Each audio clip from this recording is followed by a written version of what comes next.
My family moved here about 8 years ago from Washington, D.C. I currently serve on the Green Bay School Board, and when we first moved here, I was working for a nonprofit based in Chicago around school-based issues around the whole child, nutrition, physical activity, really mobilizing communities to take action so that schools are healthier. And then when I decided to run for the Green Bay School Board, I was really looking for something more local that I could get more involved in here in town, and that's when I took the position at the YW last summer. So I get the opportunity every day to uphold the mission of eliminating racism and empowering women, which is pretty awesome.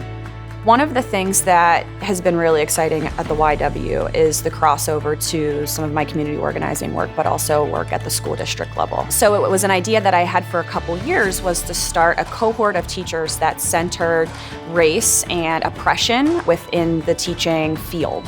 And so when I started at the YW, I pitched the idea to Renita, and she was really excited about it. And we are working with a teacher in the Green Bay School District. It's building anti-racist white educators, and it's a cohort of 10 teachers in the school district that come together monthly and talk about how whiteness and race impacts not only them personally in their classroom, but how it impacts sort of the system as a whole.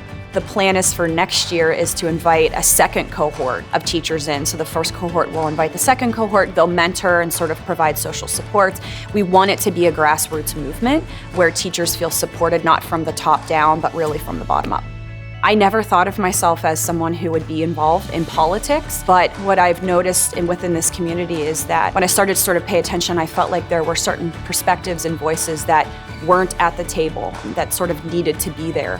We also felt like we could participate in the conversation through a campaign that even if, it didn't work out in our favor, we would be able to shift the political conversation in a way that actually resonated with people and got them involved not just for their vote, but actually within the process.